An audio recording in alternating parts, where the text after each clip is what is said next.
Catherine Oliver, and I'm the Executive Director here at the Cohoes Housing Authority. And we wanted to have this resident meeting to discuss with you our proposed plan or process looking into the disposition of Saratoga Sites. Just to give you a brief rundown or synopsis of why we are here today is for some time now, the Board of Commissioners and the Cohoes Housing Authority have not felt that the Saratoga Sites location is suitable for our public housing residents. It's been ongoing for quite some time, but back in February 2020, the Board of Commissioners made the decision to proceed. We felt that the location of Saratoga Sites, which is zoned in an industrial zone, just does not meet with our mission statement to provide safe, decent, and quality housing for our residents. So that's what brings us here today. I'd like to make just a couple of very important introductions, if you don't mind. We have Mark Pascal, who is chairperson of our board, in attendance. We also have Commissioner Colleen Mayo in attendance. Let's see, bear with me. And I'm not sure of what other commissioners that we have in attendance. I don't have a name on some of these. But if any commissioners are here and I missed you, I really apologize, but names aren't coming up. Some are just phone numbers. I'd also like to let you know that Mayor Keeler is in attendance with us tonight, and so is his executive director, Teresa Bourgeois from the city of Cohoes. And also we have Shagan Abasanjo. I'm so sorry, Shagan, if I just murdered your name, but he is our consultant that is helping us with this application process. So yes, thank you so much, everyone, for being here. This is an amazing attendance, what I was going to do with Kathy was just a quick synopsis of the process, where we are, and a quick synopsis of the process and schedule, which is a very, very preliminary schedule subject to a lot of potential changes. And then at the end, we were going to open up for questions and answers. I will get started.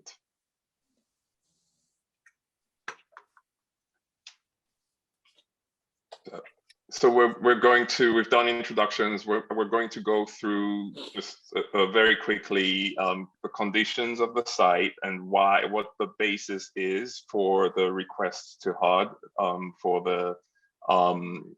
to take this property out of the Housing Authority's inventory and relocate residents.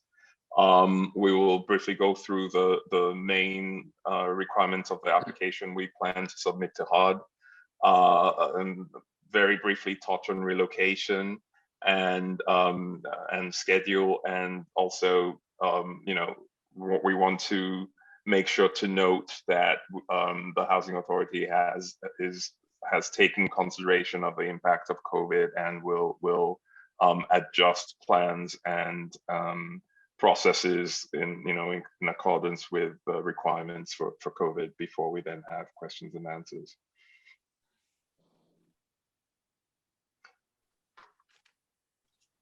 So I'm sure I'm probably the one on this at this meeting that least understands the condition of the site. The fact that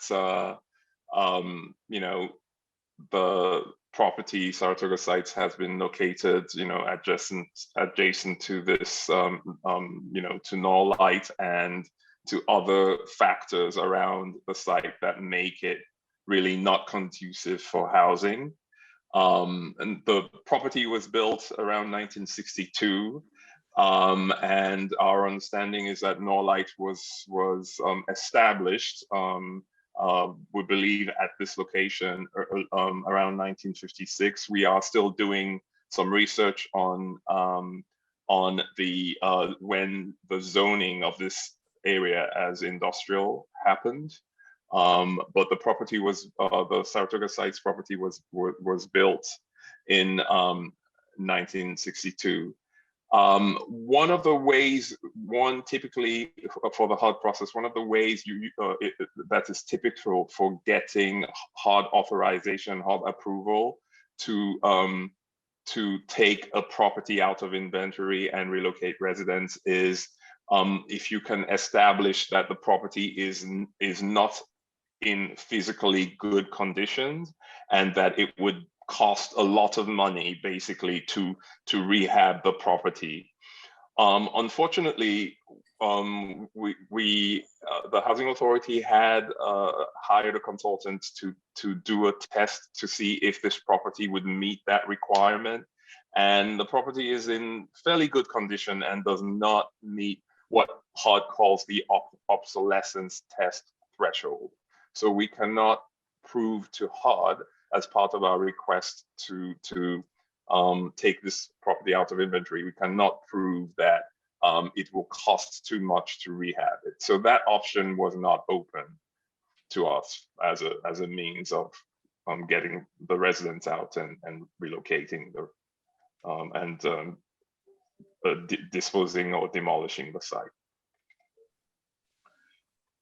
So this slide basically summarizes again all of this information, which is available to the public, and probably most, if not everyone on the call, understands these facts.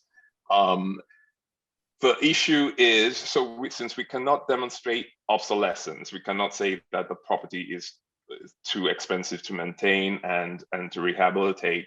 The housing authority and the board, as Kathy mentioned, has decided that the location of this property is not suitable for housing. And this is another method, another justification that is allowable by HUD for removing the property from the housing inventory.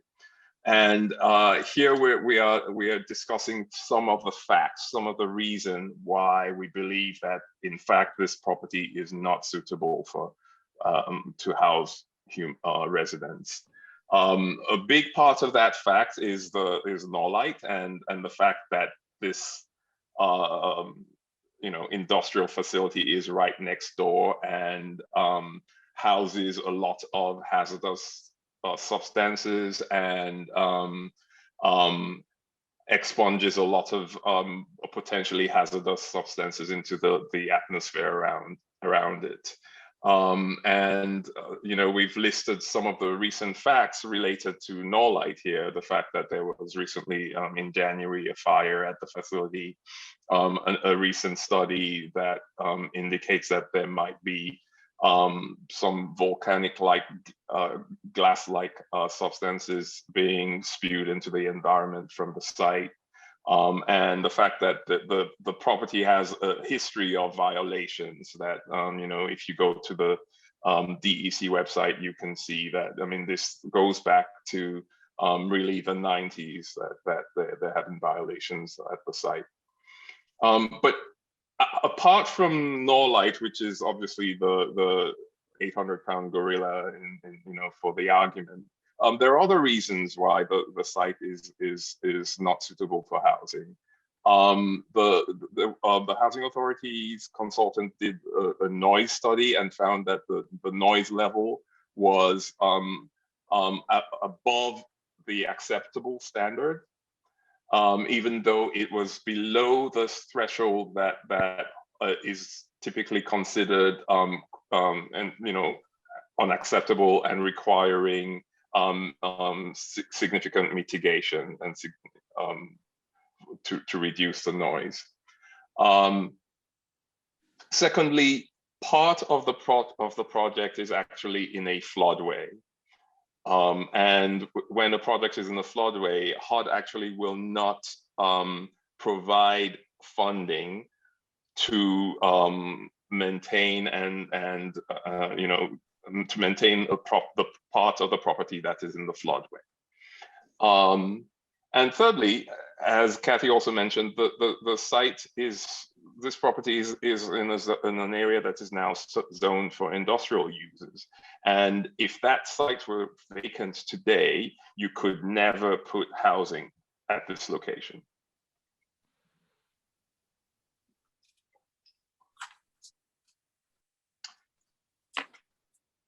So as part of the demolition, the disposition demolition application that we are planning to submit to HUD, there are a lot of documentation and a lot of things we have to compile and package for that submission. This consultation with the residents is part of that process, which is part of the reason for this meeting, other than just the necessity of keeping residents informed. Kathy can, or members of the board can correct me if I'm wrong, but I believe there will be at least one other meeting with residents later on prior to submission of the application sometime in the future. Yes, true. Yes, that we will have another meeting. So the consultation with residents is a necessary part of it. There is the requirement to provide what is called an environmental review, which essentially looks at the impact of the planned activity, which is in this case either demolition and or disposition, the impact of that activity on on all kinds of environmental factors. Obviously, we also have to plan for the relocation of the residents, and we have to demonstrate that in the submission to HUD. Approval of the city and consultation with the city has to be demonstrated as well. In fact, we will need a letter from the mayor as part of the submission to HUD. We are also going to need an appraisal to determine the value of the property. And board approval as well. And a lot of these activities we are, the Housing Authority is in the process of performing just about all these activities right now. Either hiring consultants to do them, or the consultants are on board are in the process of helping.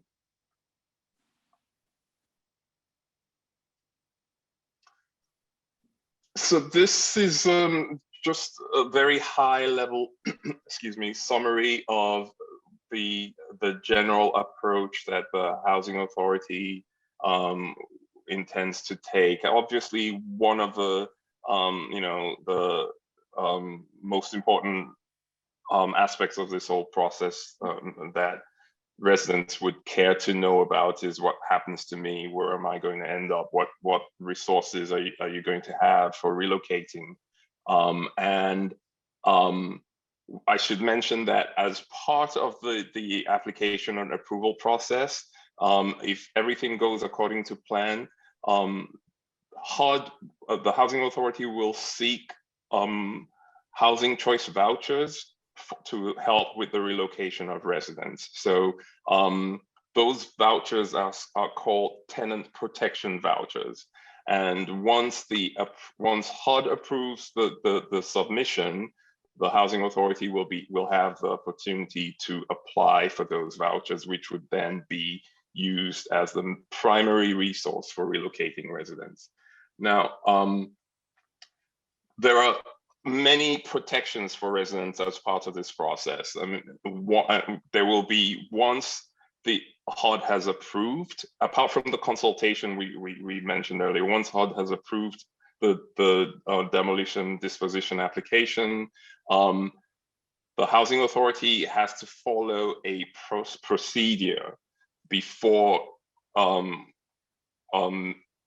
in ensuring that the rights of residents are protected and before residents can be relocated. So one of the most important steps that the Housing Authority would be taking after the application is approved is there would be a notice to residents. It's called a 90-day notice, and that notice basically says we have authorization to relocate you, but you do not have to do anything for 90 days from the time this letter is issued. So you will have at least 90 days before you know you have to move. In the meantime, in the interim, while that 90-day notice has been issued and before the 90 days are up, the Housing Authority can work with anyone who wants to move voluntarily to relocate them. And the Housing Authority will work with with service providers to assist with connecting utilities, paying security deposits, and other assistance that might be, moving expenses, and other assistance that would be necessary as part of the relocation. And I think we will be able to get into more details about the relocation process in the second resident meeting that we will have. And I should mention that the Housing Authority is in discussions right now, trying to process to potentially procure consultants to help with relocation services as well.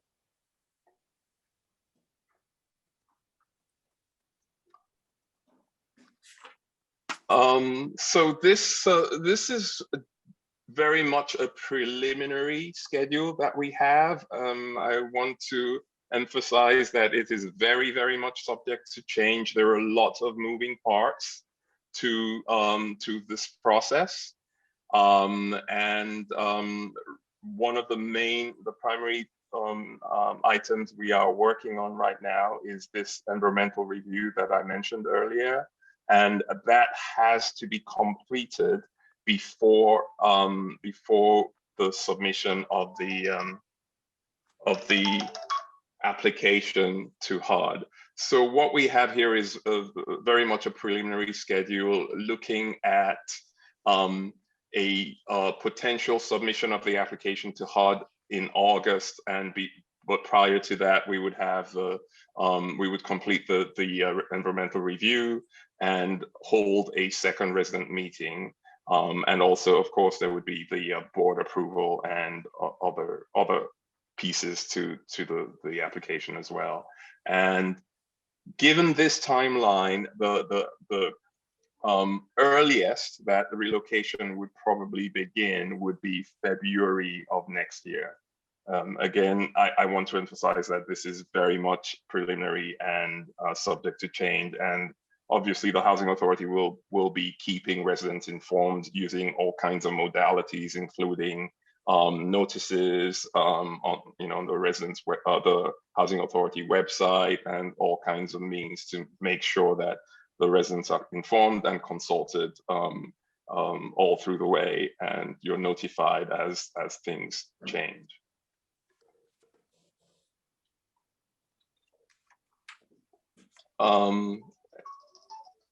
Excuse me.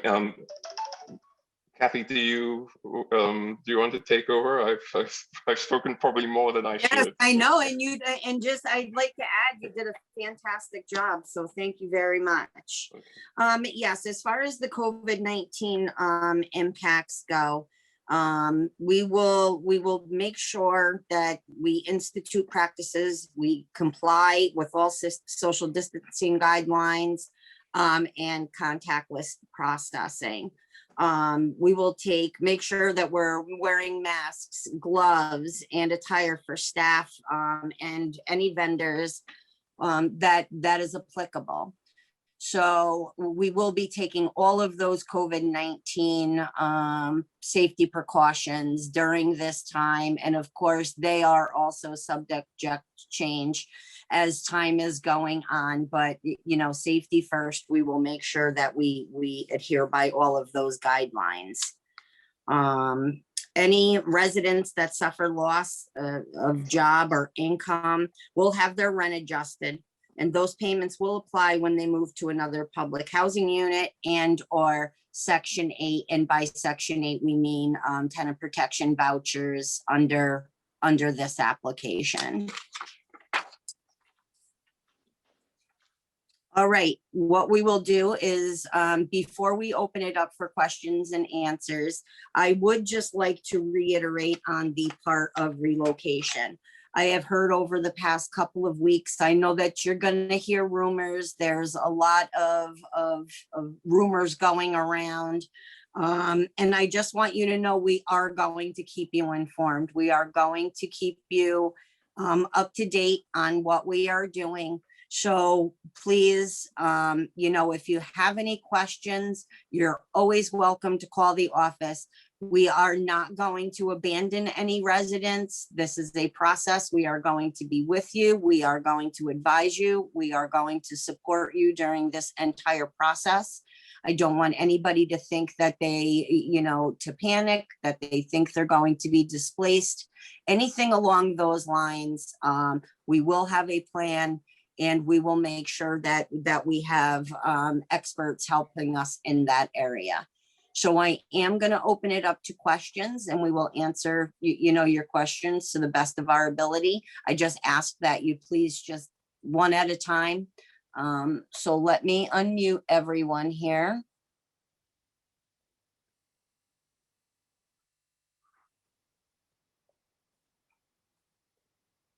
As soon as I figure out how to do that. Okay. This is not the easiest thing to maneuver. Maybe, do I have, I'm sorry. Oh, you're unmuted. I think everyone has the ability to unmute themselves. Oh, okay. If you can unmute yourself, please do so. And I think folks can raise their hand, and I know most of the devices have that option where someone could raise their hand to be recognized through their device. Raise your hand. I know that there is a way to I can see some hands up already. Yep. So I'm going to take them in the order that I received them, and this is Antoinette. Who's gonna pay for the moving expenses? That would be the responsibility of the housing authority to pay for the moving expenses. Okay. Thank you. You're welcome. And next I'm going to take David. Hi, can you hear me? Yes, I can. Okay. I don't live at Saratoga Sites, but I've been working on a documentary about Norlite and how it's been impacting you all for the last several months. And it's my understanding that the DEC or the governor could, like Norlite is operating without a permit right now, and that dust is a constant threat to the children who are playing outside. And since you guys are going to be essentially stuck there for many months to come, my question is whether you plan to petition the DEC and Governor Cuomo to, stop Norlite from operating until such time as you guys can remove yourselves from, a dangerous situation. So that's my question.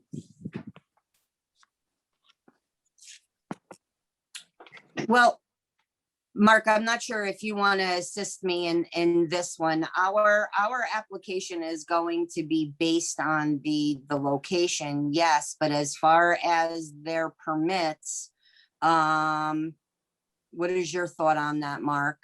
So obviously, we will pursue whatever means we can.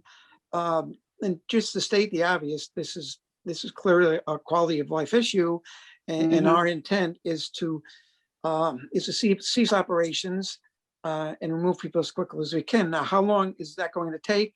As Sagan said, we're not sure of an exact timeline. It certainly won't be abrupt. In the meantime, could the governor's office or DEC take the action you just described? We'll investigate that and see what can come of that and what's involved. it's no secret what we're trying to accomplish, and the DEC is aware of it. And I believe the governor's office is aware of it, but we will pursue what you just explained to us. We're not formally going down that path now, but we'll look at whatever options exist.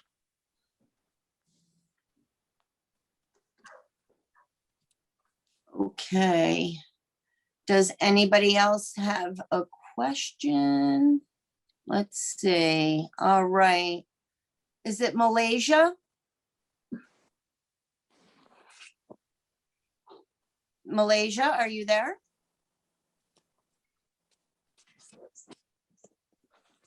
Oh, are you there, Malaysia? She's gonna need to unmute herself. Yeah, I saw that she did, but now she's muted again. Now she's unmuted, so. Okay, I'm going to go to Lewis. Hi, can you hear me? Hi, Lewis. Yes, we can hear you. Hi. Okay, so I heard that you were saying that if you voluntarily move, you get assistance. What type of assistance do you get with that? Well, what it is we would have to serve you with what basically is 90 days, so that you are informed that within those 90 days, you don't have to move right away. But there will be residents of Saratoga Sites who will be willing participants to move. So we would issue you basically a tenant protection voucher, hopefully get you some assistance in finding an apartment, moving expenses, if you need assistance with, utility hookup, security deposit, those types of things. We have to look into more specifics, which we will, that, we're trying to work on that now. So we don't have every detail, but we would give you what is basically a voucher to go find an apartment and assist you in doing so. And I would like to remind everyone that this is a process. At this point, we have not been given the approval from HUD. There's steps, step by step, and it culminates with a final application to their SAC, Special Accommodations Committee, that will render a judgment. So we want to be as transparent in the meantime as we can and let everyone know what we're doing. But at this point, we have not received approval for our proposal. Thank you for that, Mark. All right, Lewis, are you all set? Do you have any other questions? Nope, I think he muted himself, so we are going to move on. Okay, next we've got Joe. Hi, Joe. Hello. I think room 229 was in front of me. Don't want to take someone's space, but if they want to go first. Okay, let me see. Room 229. Could we ask when people come on if they could identify themselves? And in particular, we'd like to know, not everyone not everyone here is a resident, but we would like to know when we're hearing from a resident. So if you could let us know who you are. And again, in particular, if you are a resident of Saratoga Sites, we'd like to be aware of that. Okay. Again, room 229, can you unmute yourself and ask your question?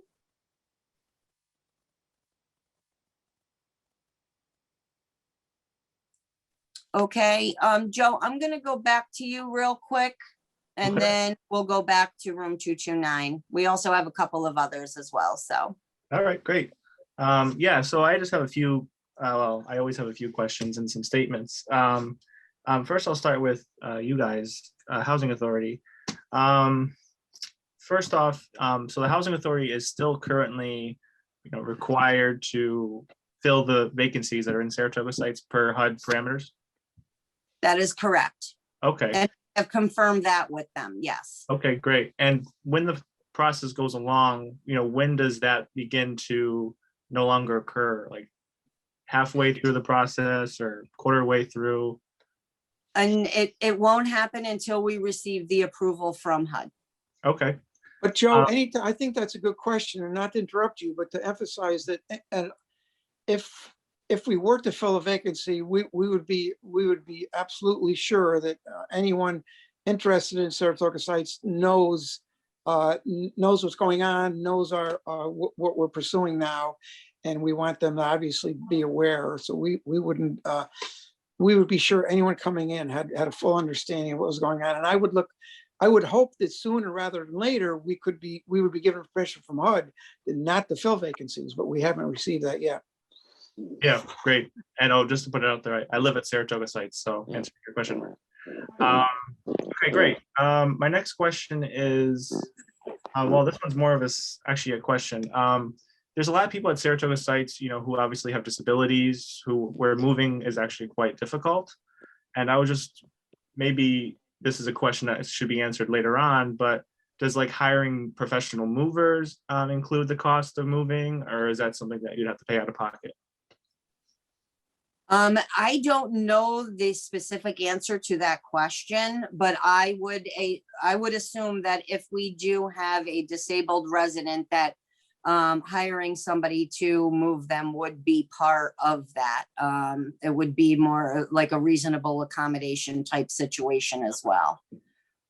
Okay, great. My next statement really is that, next week I'm going to be meeting with people from Gillibrand's office, and I'm going to mention about this process, because I do think that this process has to be expedited. And I believe it's a very great example of what this new administration is trying to do, and is trying to fix the environmental discrimination issues that we've been facing for decades here. And I'm extremely excited that we're able to talk about this in a public forum, and it's leaps and bounds better from where we ever were. And I'm very grateful for everything we've been doing here in regards to that. But as someone who lives at Saratoga Sites, yes, there's been a lot of action done behind the scenes and through the courts so far in regards to Norlite. But as a resident who lives at Saratoga Sites, and I'm sure I'm speaking for everybody, we still have to deal with the smells, the dust, the noises, the constant defiance of Norlite has for our health. And I do think it's not a hard ask to ask the DEC, maybe the mayor to ask the DEC to shut this facility down until residents at least move out of the place, because it's an awful situation. And obviously you all know that. And I think your consultant said the best. If you wanted to put a house where we're living now, you couldn't, because of where Norlite is. It's not suitable for human living, and this facility really needs to be shut down. And I would love it if the housing authority could commit to trying to get this facility at least temporarily shut down until we can get people moved out, and for the city to endorse that plan. Because like I said, the kids are playing outside, the smells are horrible still. It's sometimes very hard to get the mail. The dust is a constant and prevalent issue, and it needs to stop. And Norlite doesn't care. And unfortunately, people have had to sue them, and the Attorney General's office has gotten involved. But these processes can take years to solve, and there's immediate action that can be done now. We need a community-driven plan when it comes to dealing with this facility, because the DEC, as helpful as they've sort of been, the people are still suffering the same things they've been suffering a year ago and 30 years before. So keeping the pressure up and really trying to be independent from the DEC as much as possible, because these info sessions that they're having, this is more pointed to the mayor, but a lot of the residents who I've talked to, a lot of the people who are on this call feel like they are not conducive to what we're trying to get out. I ask a question to the DEC, and the DEC doesn't answer me. I get muted. There's plenty of people here who've asked many questions to the DEC, and they just don't answer, because that's a PR stunt for them. And I'm sorry to bring this up, but it's very relevant to what we're talking about today, because there needs to be a community discussion about if this facility should stand in our community anymore, to pollute our lungs, to make people, breathe in this horrible stuff. It's around sunset right now. If you go right over to Saratoga Sites, or obviously you live there, and you look right over to the facility, you see the dust coming at you. It's a 24/7 present danger. It needs to be addressed sooner rather than later, before it's too late, before more people are exposed. Because we're moving in people at this place, and it has to stop. Thanks. Thank you, Joe. Okay, next I have, let's see, is it AORSAD, Orsad, Yeah. Orsad? Yep, that's it.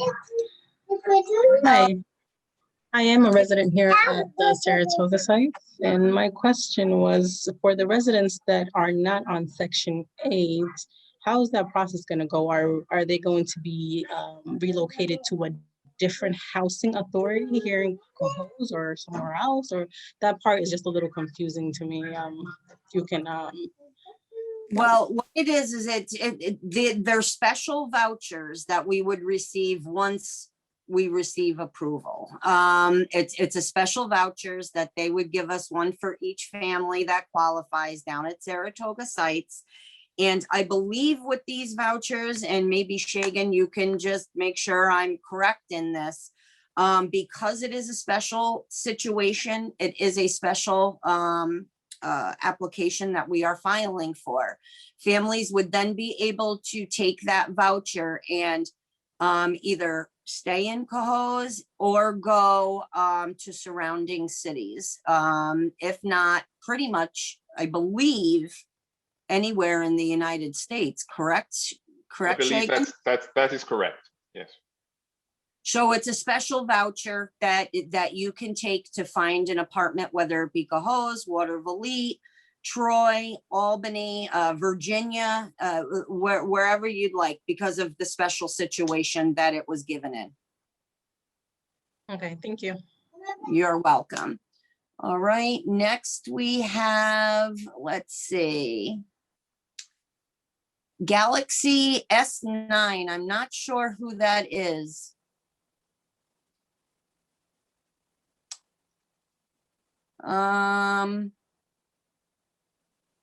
Let's see, how about next, we'll take Rebecca Perry.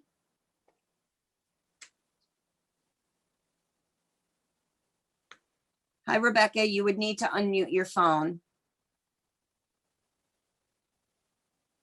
Oh, there we go. Oh, Sorry. there you go. Hi, Rebecca, how are you?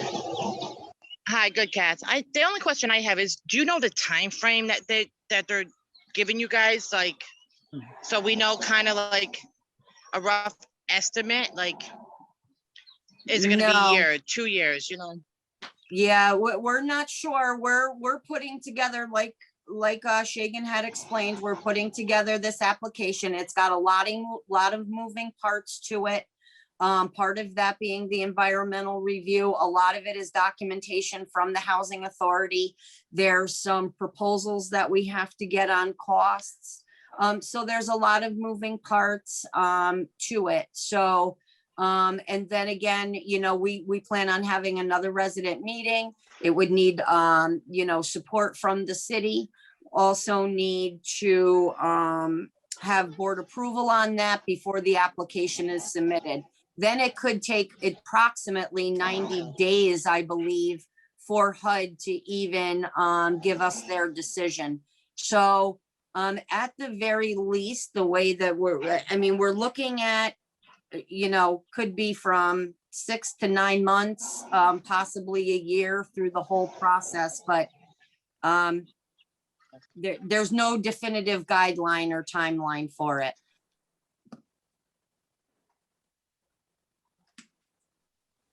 All right, so if we decided that we wanted to, before HUD even, you know, we got the approval from HUD, if we went to move out, we're not covered, right, under this? Correct. Nothing. Because we know the process is coming, but if we can find something before that. Yes, that is correct. We can't give you one of those special tenant vouchers until we receive HUD approval. Okay, that's the only thing I had to ask. Thank you. You're welcome. Thank you. All right, I'm gonna go back to room 229. Room 229, you're up. Here we go. Hi, I'm Diamond. I'm a resident there. And I just have a question. With that voucher, are you guys just helping it as far as moving in and stuff like that? Or just like it's gonna still go by our income? Like is our rent increase? Is our rent gonna increase or? Tenant, no, nope, this voucher is still going to be based on your income. And so we get the voucher and we move and it's still going, so it's gonna be something like Section 8? That it's just like Section 8. It's exactly like Section 8 with a different label on it, only because it is under a special situation. But we still don't have to stay here for a year. We can just go wherever. Correct. Okay. All right. Thank you. You're very welcome. And just so everybody is aware, it's our Housing Authority Section 8 program. When you are offered a voucher, and this is what led up to Diamond's question, our Section 8 program under normal program circumstances, if you were offered a voucher, you would have to live in Cohoes for the first year before you could port out to another city. That would not be the case with these special vouchers. So that is why she had asked that question. Next, I'm going to go to Galaxy S9. Galaxy S9, are you able to unmute and ask your question? There we go. We got you. Hi, who is this, please? Yes, hi, I'm Jen. I live at Saratoga Sites. I also have another neighbor who lives at Saratoga Sites. So if the air is that bad for us to be breathing in constantly, what about air purifiers? Would we get reimbursed for stuff like that hair, or are we just gonna keep going as we've been going? I think that's a very good question, and it's a reasonable request. Yes, it is. And quite honestly, it hadn't been asked before, but that's something definitely that I'm sure the board would be either willing to do or a discussion would be had in regards to it. Yeah, I would like to, I appreciate you bringing that up because it's a very good point. I wish this could happen quick. I don't think HUD works that way, but we want to do everything we can. In the meantime, as Joe said, that dust is nonstop, and the operation is nearly nonstop. So I'd like, if you could give the office a call, and I would like to look into that, and I would be supportive of it. It's just a case of how we do it. But thanks for bringing that up. I only ask because my son has asthma, so I understand that the dust particles also affect lungs, and with him being little and asthma, and I'm sure there's other people who live at Saratoga Sites with asthma, it would be really beneficial for everybody. No, we need to investigate that. I think it's reasonable. I think it's called for. Okay. One quick second here. Okay, next we have Steve Pierce. Hi, thanks for doing this meeting. It's really incredible to sit here and listen to this. You know, it's 70 years late, but you guys are heroes for doing it. I work across the river in Troy. I'm a mile away from Norlite, and the people who live a mile away should be as concerned as the people who live next to it. The people have no idea what's happening from breathing this stuff. You know, really thank you for doing this. And I support what Joe said about getting this place shut down. You don't let it run until you find out there's something wrong. You close them down until you know there's nothing wrong and that everything's right. Is it going to be possible to get a recording of this meeting, or who would I ask about that? Let me put it this way. I am recording the meeting. Mark, I guess. It's a public session. It's a public, yeah, it's a public session. So There isn't anything we're doing that we're not transparent about. And Yep. I think the more people that are aware, we're doing our part as a housing authority, but the problem is not restricted to Saratoga Sites. I live about a mile away myself, and this isn't good for any of us. So how would I get access to the recording? I appreciate that it's open. Who do I talk to? I could get that information over to you. I could send you a link. Contact the housing authority office. Can you put it in the chat window and I'll just take it from there? I don't want to complicate your life. I could write it down. let's see. I will put my email address in the chat session. And Perfect. if Thank you could just reach out to me, I will get you a copy of that. Okay, I don't want to slow things down. Thank you all so much for doing this. Okay, Steve, No, thank you.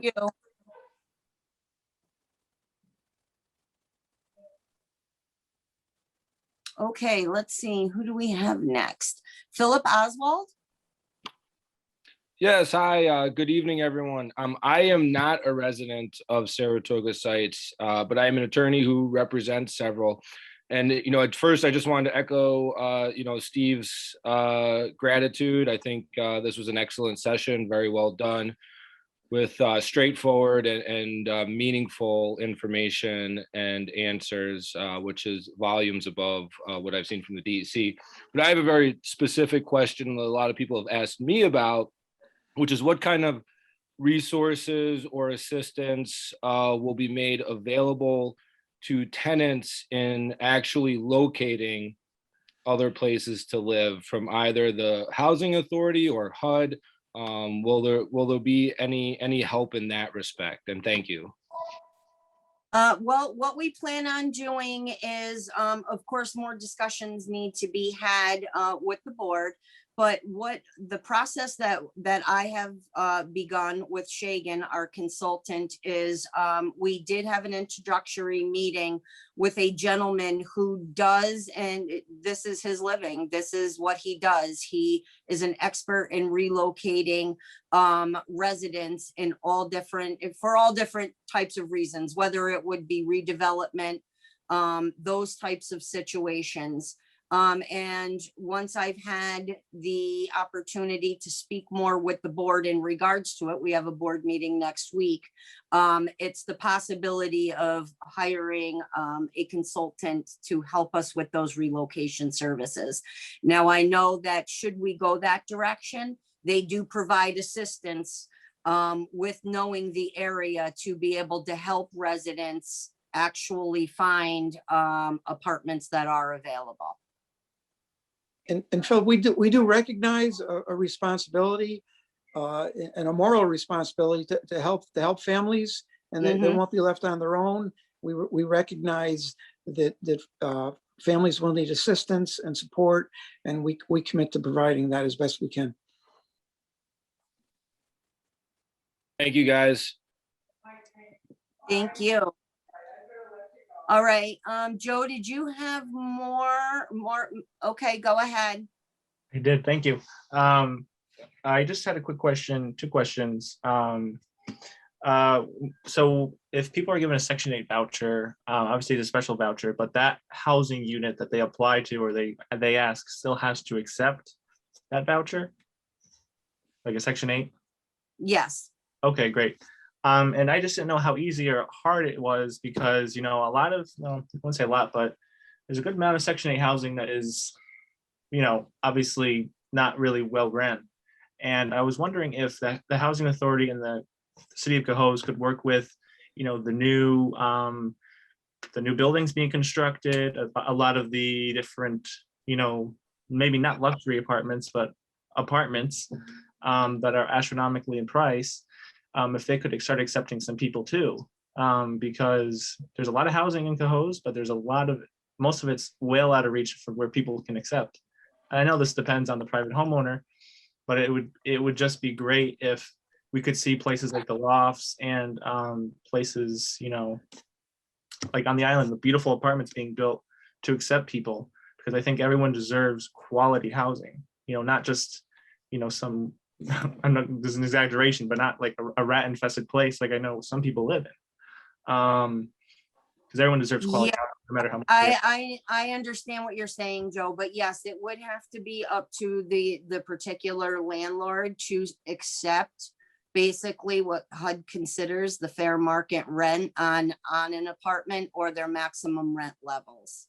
Sure. So we as you know, we have the Section 8 program, which eventually would be handling these vouchers. So we do know a lot of landlords, that type of, we do, but unfortunately at the end of the day, it does come down to the development I know up here at Lionheart, we do have some Section 8 residents.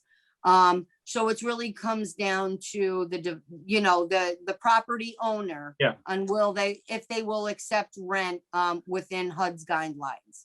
Yeah, And of course. we do have very good cooperation from the mayor's office and City Hall. And there is some housing that is in our near future. We're going to investigate that. And as Kathy said, we're going to bring in professionals that this is what they do. We're not going to leave it up to our devices or the family's devices. We're going to get help wherever we can get it. And there has been some conversation. There will be more conversation about some housing that is not available yet, but that will be available. Great. No, I just wanted to put that out there. I think it's probably Thanks, Joe. a lot of moving parts. And I guess the final thing I would say is I was just kind of taken aback about, people requesting to have air filters because of how bad the issue is in Norlite. It just makes me think of the families who I've met here whose children have asthma, constant bloody noses, to the point where they've had to get some surgeries on their noses because of how bad the silica dust is. So again, I'm willing to help the housing authority find the solution. I have a lot of great people on my team who you obviously know, who could probably find a really easy, quick interim solution to getting this facility at least temporarily shut down, because we shouldn't have to talk about air filters. We should talk about getting this place shut down and not having people move out. Because why should people like myself have to move out? I've lived here for 20 years. I love my community. I love my neighborhood. I love Cohoes. But unfortunately, a lot of people are going to be displaced. A lot of good, hardworking people are going to be displaced because of what this facility has done. And I'm willing to help as much as I can to get the solutions that are needed for everybody, not just in Saratoga Sites, but in the entirety of our region. So thanks. Thanks for doing this. It means a lot. You're preaching to the choir, Joe. All right, next time we've got Maria. Yes. If we're having all these problems with breathing and you have a lot of problems that you need air filters, you need all these filters, what is the situation as far as rent is concerned? If the place needs to be shut down, why are people still paying rent in a place that is not suitable for you to live? I almost asked that question. Because as of right now, we have to prove that case to HUD. That's what this application is to prove these concerns are real and it's reality for the residents down at Saratoga Sites. Up until we get those approval, HUD says that we have to rent apartments, that we have to follow their guidelines to run the development. So if the people have problems like asthma or whatever the case may be, do they need to show their medical records for them to move a little bit more quicker to get to where they need to, what needs to happen to them? Because if something needs to be shut down and people are getting sick and all these things are happening, what do you want them to die first and then show the evidence? So Maria, the points you're making are valid. As a housing authority, we have no control over what Norlite does, DEC does, and then the state does. Our belief is no one should have to live there, but in terms of controlling DEC or Norlite, or shutting Norlite down, we have no authority over that. I would urge anyone on this call to communicate to their representatives, or congressional representatives, or Senate representatives to support us. We are asking HUD to cease operation, and any support we could get from our representatives would be helpful. And then to Joe's point, and many others' point, why should, if we're successful in shutting down Saratoga Sites, good, but not good enough, because that business is still incinerating toxic waste, and that's the big problem. That's beyond the scope of the Cohoes Housing Authority. And what you said makes sense, but we need HUD approval to do that. Can I just add one related point, which is, I mean, as we've learned from our conversations with HUD, there is a mechanism for making emergency moves to move residents out on an emergency basis. But our understanding is that the level of proof required to demonstrate that you are in an emergency, it's going to be difficult for us to meet that level, that threshold of proof. And the kind of demonstration, the kinds of situations where that emergency threshold is typically met is natural disasters or very clear and obvious emergency situations. And we just, our understanding is that the situation in Cohoes would not rise to the level for HUD to grant an emergency authorization to relocate. Okay, Maria? I guess I'll have to take it for now, but I understand exactly what is going on here. But my next question, and I guess this is quickly, if somebody died here due to all of this happening, what responsibility would this whole organization do if they died and they knew that this was going on for like about a year or whatever significant of time? What would happen there? This is just throwing out an idea, brainstorming things, because anything can happen, but I'm just curious. I don't have an answer, Maria. I don't know if anyone else No. does. Our position is we want to get you out of there. But I understand the question. I wish I don't have the answer. Ready. Thank you. Okay, next we have the phone number 518-308-3406. So 308-3406. If you'd like to ask a question, please unmute your phone.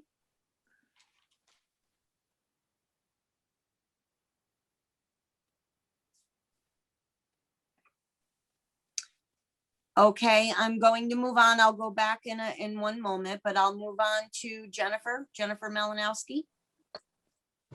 How you doing? Good, Hi, Jennifer. everyone. Hi. My question is similar to Maria's about the, should we be paying rent, which I do understand. You guys have to prove it to HUD first. My question is, would we be reimbursed so that we can possibly use those expenses to also help us move? Because my situation is I can't afford to wait a year to move, and being that I'm on disability, it's been very difficult for me to find housing for me and my children due to those circumstances of being on a limited income and also having to support my children.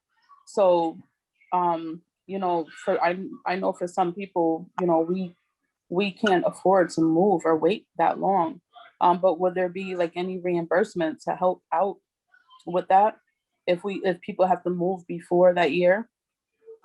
Well, no, there won't be any type of moving assistance until we receive HUD approvals and you're issued a special voucher. Right, but what I'm saying is after that, like after the whole process goes through, would people be, once it's proven and everything goes through, would we be reimbursed? Well, it's not, I really don't know all of the specifics, and that's why we need to look into this with professional experts on the relocation process. We're not that far yet. That's again a question that will probably be better answered at the next resident meeting that we have, towards the end of the summer. But like I said, should we receive those approvals, and we will be assisting residents with the relocation expenses. We would be the one paying for the moving and those types of things, so that expense would not fall back on the residents. Thank you. You're welcome. Let's see. Again, 308-3406. Do you have a question phone number 308-3406. You need to unmute your phone. Okay, Antoinette, you still have your hand up. I know that you had asked the question earlier. I just want to check to see if you had another question. Hello. Hi, Antoinette. Oh, nope, Oh, sorry. what- This is oh, the 308-3406. Okay, all right. Oh, okay, hello, how are you? What is your name, please? Good. Michelle? Hi, Michelle, are Michelle. you a resident? Are you a Yes, resident? I live in number 3 Saratoga Sites. Thank you. Okay. So I'm trying to find out if you have to, if I can move into another housing complex in Cohoes, or if we have to find an actual apartment. And I just need you to clarify. Do you mean here with us at the Cohoes Housing Authority or another Yes. development? Nope, Well, with Cohoes Housing. yeah, part of the relocation is, I mean, unfortunately, we're not going to have, we probably won't be able to help all residents out with staying within the public housing authority. It's going to depend on what our vacancy rate is and what we have available at the time of relocation. We will have, I'm sure, some vacants that we will be able to offer residents, but not, we won't know that until the process actually starts to happen. Okay. All right, but they will have a chance at what we do have available. Some will be offered, if not all, to the residents down there that do want to remain in housing. I'm not quite sure what the plan will be to offer those units, but it will definitely be part of a plan in the future. Okay. All right. Thank you very Yep, much. thank Did you you. have any other questions? Nope, that'll be all. Thanks. All right, great. Okay, let's see. Louis, did you have another question, Louis? Your hand is still up. Yes, I did. Okay, go ahead, please. Okay. Do you know if the HUD will take those vouchers for like some sort of a housing program that they offer? Like I know HUD has like they have like programs where you can like become a homeowner or have like their own kind of trip housing, so to speak. Do you know if they would be willing to take those towards something like that kind of program?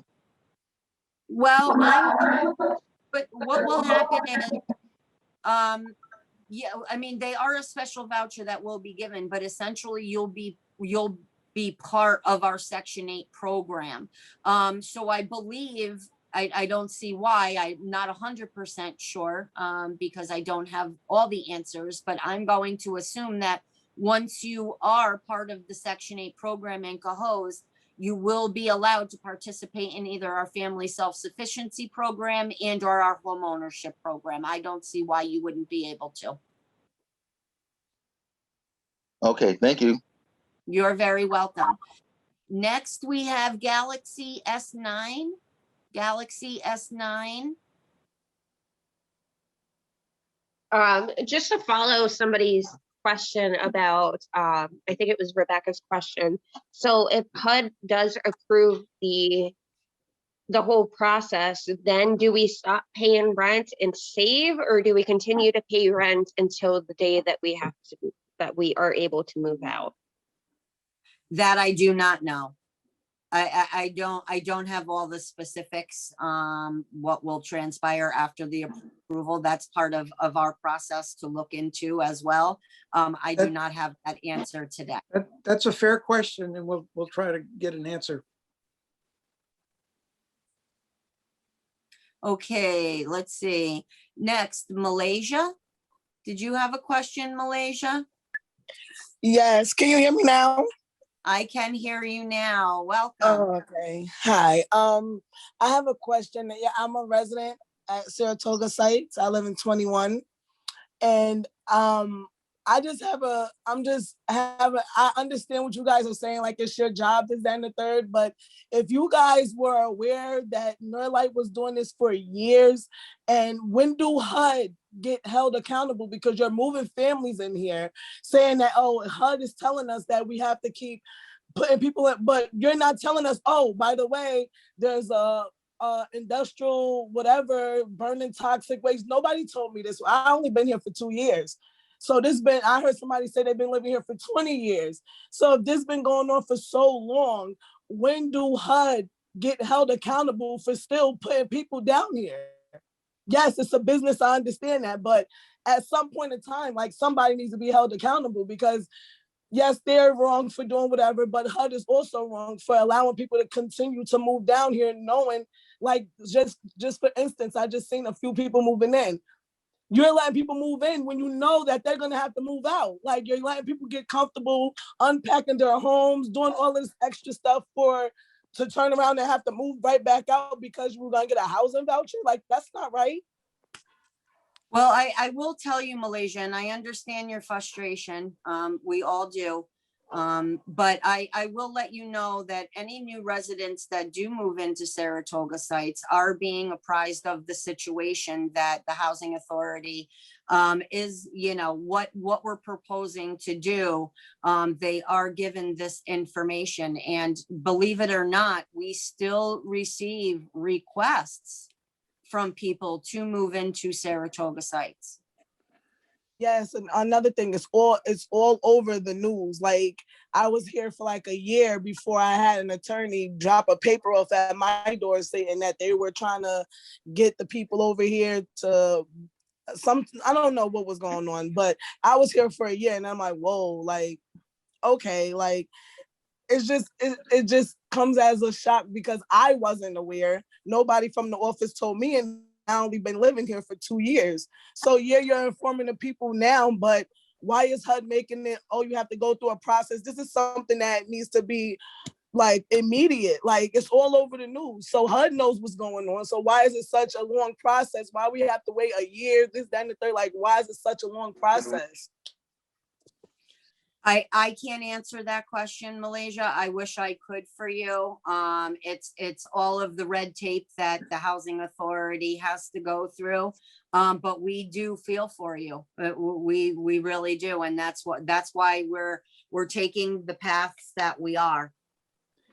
And I agree with you that this should be cut and dry. It should, this shouldn't take a year. It should be.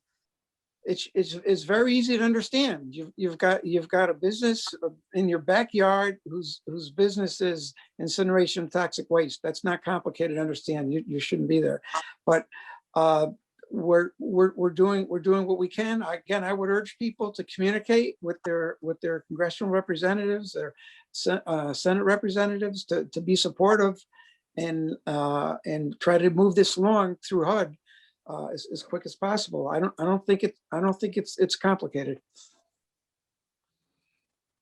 Okay, next week. Thank you. Oh, thank you, Malaysia. We appreciate it. Next, we have Orsad again. Oh, no, I'm sorry. I think I accidentally. Okay, no problem. All right, let's see. Jennifer, did you have another question?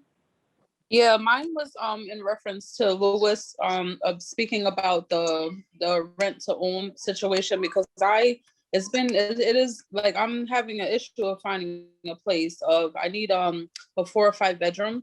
I have 7 children that are been coming, trying to come home one by one, and it's very difficult that I would need, I don't think that housing has a place for me to be able to stay. And I'm trying to like move where it's affordable and it's enough room suitable for me and my children, but I don't want to have to be forced to move into another bad environment or a place that's not suitable and have to move again. Like, I want to move. I don't want to have to keep moving my family and my children around. So I'm just worried to having to move again, but it's being, desperate time bring desperate measures. I don't want to be stuck in that situation. So my question is would I be eligible for that? Is there like something that would be an option? Well, like I said, because I definitely need help with that. Yeah, and like I said, I can't 100% for certain, but I don't see any reason why, once you're part of the Section 8 program, why you wouldn't qualify for family self-sufficiency in the home ownership program. They are programs that you do have to take, like credit counseling, things like that. but I believe anybody in the Section 8 program would be allowed under Section 8 to those programs. Okay, thank you. You're welcome. All right, next, Joe. We got Joe. I think Maria may have wanted to ask another question. She's been patiently. Yep, Okay, my notes I'm are too. sorry, Yep. Maria, go Thank ahead. you. It's hard to keep track of who's next. I was curious about, were you able to go to other public housing? Do you help people to get into other public housing, whether they're on a waiting list or just have an option to get into other public housing, even though this hasn't happened yet? Well, I believe any of you can apply for other cities' public housing, whether it be today or in the near future, if that's what you do. But I don't believe, I don't believe, and I don't know for certain if other public housing agencies are allowed to basically take other housing authority residents. I don't believe so. Usually, and I know it is with the Cohoes Housing Authority, they have to place based on a wait list. There isn't emergency style type housing in public housing units, not here in Cohoes anyway. But you would have to check with other public housing authorities. But I don't believe they do, Maria. Oh, they don't. I thought that, just due to the fact that we're in this situation, that they would have like an option for you to go into something else, even though it's public housing, it's all government owned, but I guess they have their own regulations, correct?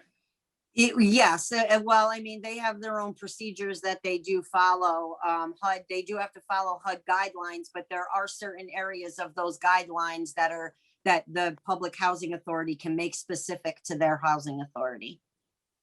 Okay, If that thank answers you. the question. You're welcome. Okay, Joe. Yes, one quick question, just a clarification. So if people want to switch to like Rulier or Manor, like right now, they could, or but they have to wait because it's Yes, no, like I had stated, and I know this is a very unpopular, unpopular statement, but unfortunately, there's no special, basically, there's no special accommodations prior to HUD us getting HUD approval to be able to proceed with the disposition of Saratoga sites. Okay, great. And I know, just, Mark, was saying, reach out to your representatives. I know for people, this is a alien concept because, not a lot of people do it or are familiar with it. So, I'll put my contact information down, and if anyone needs help reaching out to their local representatives, I know them all. So just let me know. I'm willing to help. Well, thank you for that, Joe.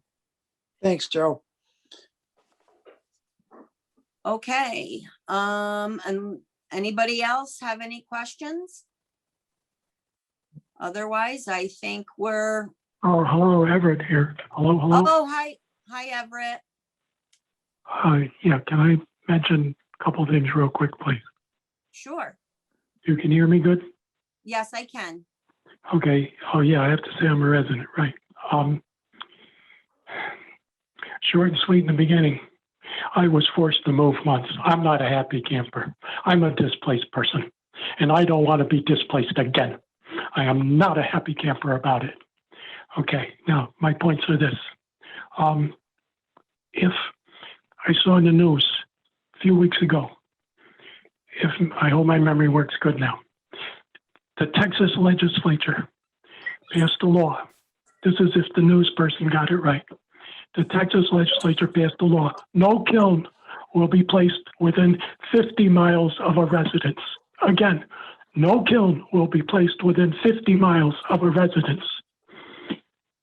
That said, okay, moving on to the next point. Let the kiln be moved. Let Norlite move. Let Mr. Prince move. Let his number 2 and number 3 managers, let them move. Let them have to find a new apartment.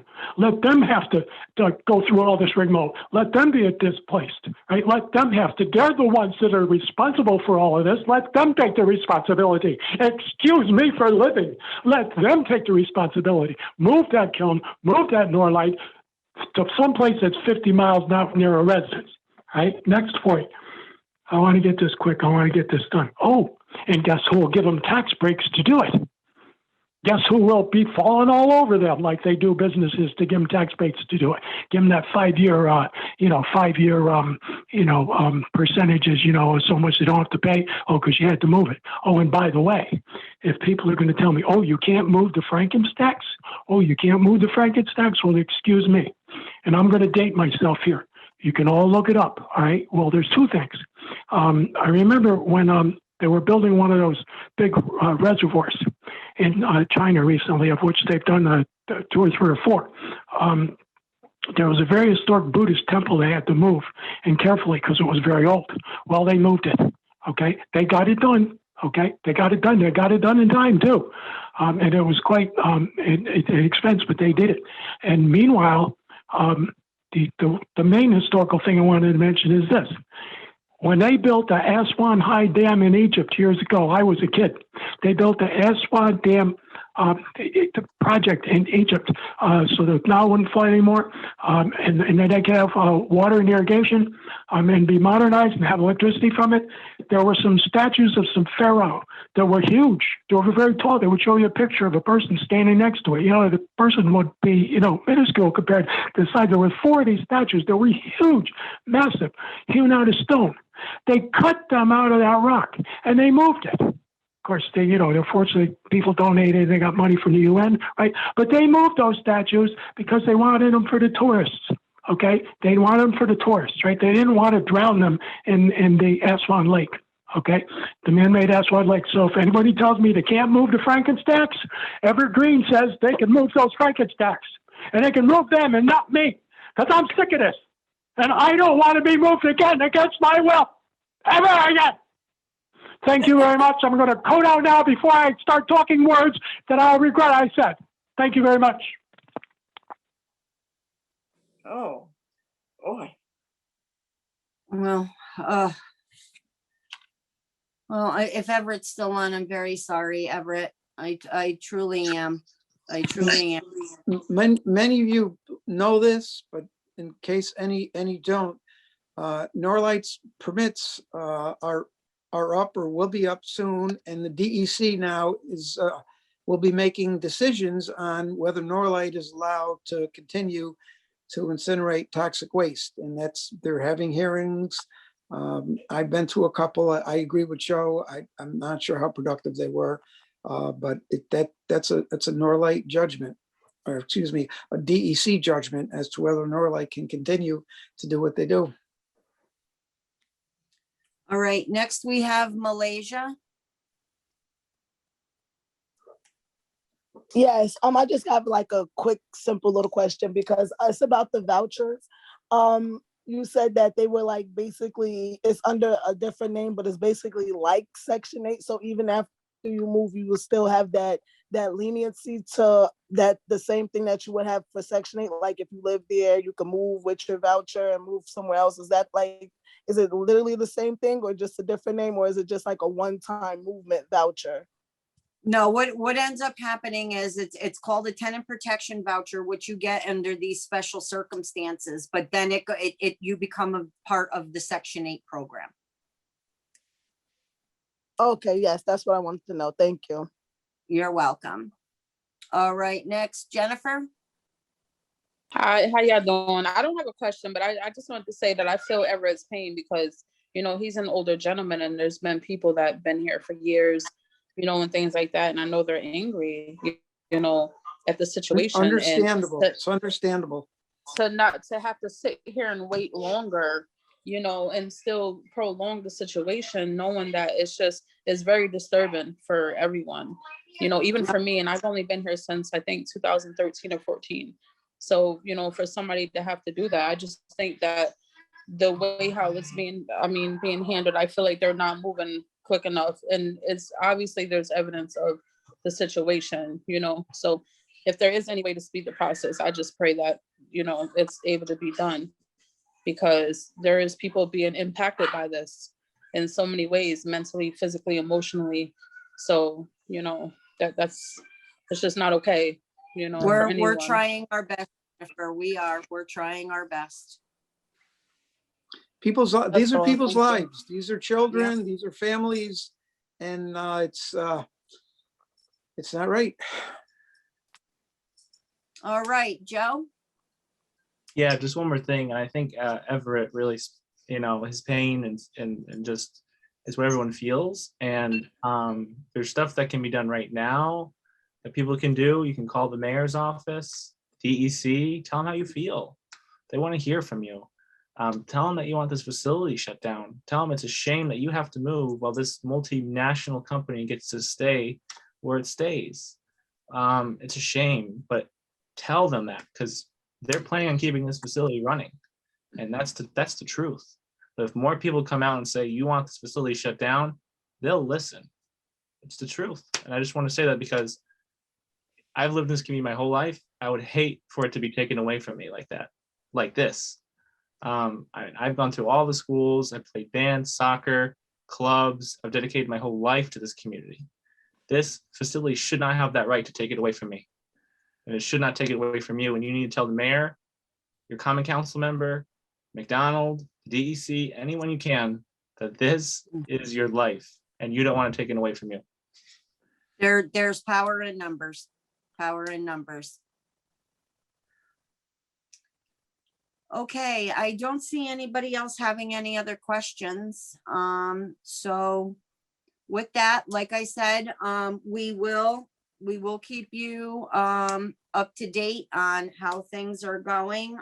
We plan on having another meeting, like I said, in our slideshow, towards, July, possibly August. That is our tentative timeline right now. We still have some approval or some information that we still have to put together, but that resident meeting would happen before we do file the special application. So I would like to thank each and every one of you for coming out tonight, for sharing your thoughts and your opinion, asking the questions. And I know it's not easy, but we do really appreciate your patience. The Housing Authority is trying and will continue to try our very best to get you out of this situation. So Mark, I don't know if you have any final words. I would like to thank everyone for taking time, and hopefully we answered your questions as best we can. This is fairness doesn't apply here, unfortunately, but it's a quality of life issue. And right now, Norlite is still there, and they're still doing what they do, and we just don't feel and anyone should be breathing this, whatever it is. And we're doing our best to make it right as best we can from our end.